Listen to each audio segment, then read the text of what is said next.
আজ আমি একটা কথাই বলবো কি কেক অর্ডার করতে আসলে দেখে শুনে বুঝে অনেক চিন্তা ভাবনা করে তারপরে তোমরা কেক অর্ডার করো। তো তোমরা দেখতেই পারছো আমি এই কেকটা সম্পূর্ণ ডেকোরেশন আবার মানে তুলে ফেলছি। তো আজকে আমি সবটাই বলবো এই কেকটা নিয়ে কি কি হয়েছে। তো হ্যালো এভরিওয়ান, আমার আর একটা নতুন কেকের ভিডিওতে তোমাদেরকে ওয়েলকাম। আশা করছি সবাই অনেক অনেক ভালো আছো আর আমি অনেক ভালো আছি। তো যাই হোক, ফার্স্টেই দেখে ফেললে যে আমি কেকটার সব কিছু তুলে ফেলছিলাম, কারণ কেকটা যেই কাস্টমার অর্ডার করেছিল সে নিতে আসেনি। তো যাই হোক, দেখতেই পারছো আমি বানিয়ে নিচ্ছিলাম। এটা একটা বাটারস্কচ ফ্লেভারের কেক ছিল। তো টপ ফরওয়ার্ড কেক এই ফার্স্ট টাইম আমি বানালাম। আমাদের অ্যানিভার্সারিতে একটা টপ ফরওয়ার্ড কেক বানিয়েছিলাম যেটা তোমাদের অনেকটা পছন্দ হয়েছিল। তো আমি মানে টপ ফরওয়ার্ড কেক এর আগে কখনো মানে কোনো কাস্টমার অর্ডার করেনি আর কি, ডেলিভারি করিনি। তো যাই হোক, সেই মতো আমি বানিয়ে নিচ্ছিলাম। এবার বলি, এই কেকটা আমাকে মোটামুটি 10 দিন আগে মানে প্রায় এক সপ্তাহরও বেশি আমাকে বলে রাখা হয়েছিল। আর সেই টাইমটা আমার এত কাজের চাপ ছিল, তো সেই মতো আমি লিখে রেখে দিয়েছিলাম। বোধহয় 28 তারিখ ছিল ডেটটা। তো সেই মতো আমি লিখে রেখে দিয়েছিলাম। এবার আমাকে তার আগের দিনই হঠাৎই মেয়েটি ফোন করে বলে যে সে সেই দিন নিতে পারছে না, তার কোনো প্রবলেম হয়েছে, সে সোমবারে নেবে।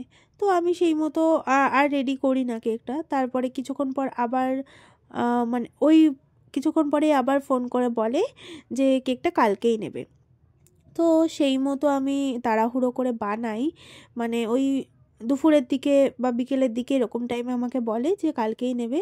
আর টপ ফরওয়ার্ড কেক যেহেতু একটু ফ্রিজে সেট না হলে একটু কেমন একটা হয়, ঠিকঠাক মতো হয় না, ডেলিভারি করতে অনেক প্রবলেম হয়। তো সেই মতো আমি একটু ভয়ে ভয়ে ছিলাম। যাই হোক, বলার সঙ্গে সঙ্গে আমি কাজ শুরু করে দিয়েছিলাম তাড়াহুড়ো করে। আর এখানে দেখতেই পারছো আমার অয়েল ব্রাশটা কীরকম বেঁকে গিয়েছে, আসলে একদম শেষে ওই রকমভাবে পড়েছিল আর কি। তো সেই জন্য আর কি ওই রকম বেঁকে গেছে, মানে সোজাভাবে রাখা ছিল না, যার কারণে এরকম হয়ে গিয়েছিল। তো যাই হোক, আমি এটাকে এইভাবেই কাজ করেছি সেদিনকে, কি আর করা যাবে। তো যাই হোক, আমি এরকম ফিনিশিং করে নিচ্ছি কারণ এরকমই ছিল। আর টপ ফরওয়ার্ড কেকে এরকম মানে অয়েল ব্রাশ দিয়ে যে ফিনিশিংটা হয় সেরকম থাকলে কিন্তু দেখতে অনেকটা ভালো লাগে। তো যাই হোক, আসি আবার সেই কথাই। তো আমাকে বলা হয়েছিল যে ওরকম পরের দিন নেবে। তো সেই মতো আমি তাড়াহুড়ো করে কেকটা বানাই সব কাজের মধ্যে, মানে এতটাই কাজের চাপ যে আমি চোখে মুখে অন্ধকার দেখছিলাম রীতিমতো। মানে ঠিকমতো আমি খাওয়ার সময় পাচ্ছিলাম না। এই প্রত্যেকটা দিন যে আমি কিভাবে কাজ করেছি আমি নিজেই জানি।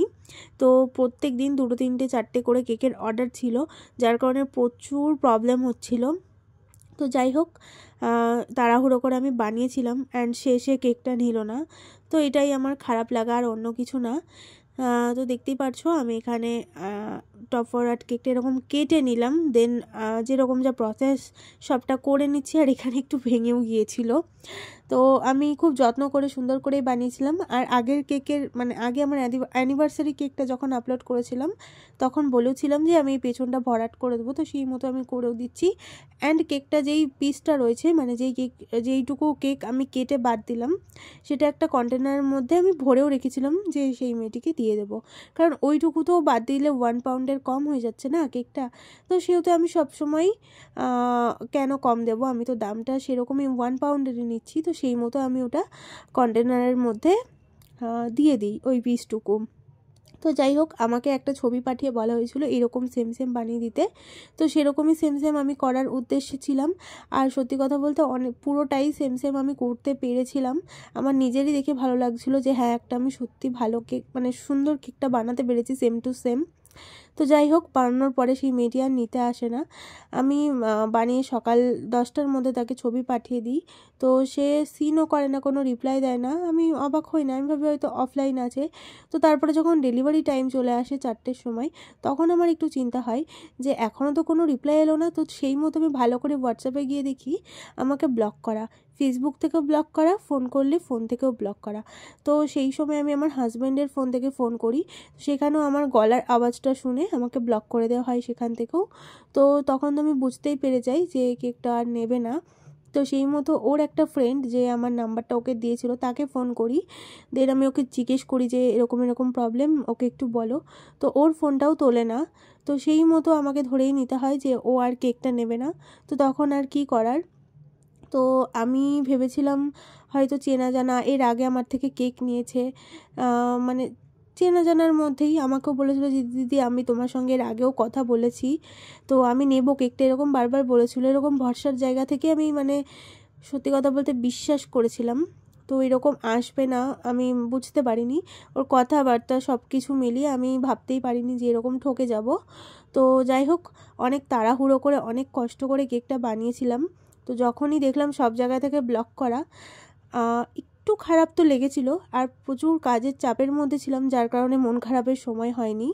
তাও রাত্রিবেলায় আমি পোস্টটা করি, সব কাজ কমপ্লিট করে আমি রাত্রিবেলায় পোস্টটা করি, যেটা দেখে তোমরা অনেকেই অনেক কমেন্ট করেছো আমার পার্সোনালি হোয়াটসঅ্যাপে এসে, ওই মানে আর কি পোস্টটা দেখে হোয়াটসঅ্যাপে এসে মেসেজ করেছো।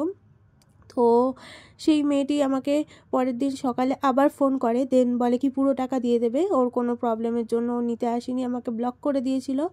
তো কি আর করার, তখন আমি বলি না আমি ওই টাকা নেব না, কারণ আমি তো কেকটা দিইনি। আর সেই মুহূর্তে আমি এই কেকটা কেটে একটা 1/2 পাউন্ড কেক করে দিয়েছিলাম, কেন কি তার পরের দিনই আমার একটা 1/2 পাউন্ডের কেকের অর্ডার ছিল। তো সেই মতো আমাকে আর ভাবতে হয়নি। তো আমি ওখান থেকে মাঝখান থেকে গোল মানে রাউন্ড করে কেটে আমি 1/2 পাউন্ড কেক করে নিয়েছিলাম, অ্যান্ড বাকিটা বাড়িতে সবাইকে কেটে দিয়ে দিয়েছিলাম। তো সেই মেয়েটি সেই পোস্টটি দেখে আমাকে পরের দিন সকালবেলায় ফোন করে, দেন বলছে তাকে নাকি এরকম অপমান করার, ছোটো লোক বলার কোনো রাইট নেই। তো সেই মতো আমি বলবো, তোমাদের সঙ্গে যদি কখনো এরকম হতো, তোমার কাছ থেকে একটা জিনিস অর্ডার করেছে, তো আমি তো অবশ্যই বিশ্বাস করে জিনিসটা বানিয়েছি, সেখানে যদি তুমি এরকম করো তার সঙ্গে, তাহলে তোমার প্রতি তার কী ধারণা আসবে? এটাই তো আসবে। তারপরে আমাকে সব জায়গা থেকে ব্লক করে দিয়েছে। আমাকে যদি বলা হতো যে কোনো একটা প্রবলেমের জন্য আমি কেকটা নিতে পারবো না, তাহলে আমি কোনো পোস্টই করতাম না। যাই হোক, আমাকে পরের দিন বলা হয় কি ফোনপে নাম্বারটা দিতে, আর কি পুরো টাকাটা পেমেন্ট করে দেওয়া হবে, কারণ আমি কষ্ট করে বানিয়েছি। তো তুমি যদি আমার কষ্টটা আগের দিন বুঝতে, খুব ভালো হতো আর কি। তো যাই হোক, অনেক বকবক করে ফেললাম, আজকে ভিডিওটা অনেকটা লং হয়ে গেল। আর এই যে কাটা পিস দুটো আমি এখানে কন্টেনারে ভরে রেখেছিলাম। তো এই কেকটা পোস্টটা দেখার পর আরও সেম একটা কেকের অর্ডার চলে আসে তার 4-5 দিন পরেই। তো সেই মতো এই যে আমি বানিয়ে নিয়েছিলাম সেম কেকটি। আর এই রোজগুলো আমাকে সেই দিনকে সকালবেলা এসে দেওয়া হয়েছিল, যেই মেয়েটি অর্ডার করেছিল আমাকে দিয়ে গেছিলো, অ্যান্ড সেই রোজগুলো আমি লাগিয়ে নিয়েছি। আর এই ছিল কেকের ফাইনাল লুক। একটু অন্যরকম করেছি, বাট কেমন লাগছে তোমরা জানাতে ভুলো না। দেখা হচ্ছে নেক্সট ভিডিওতে।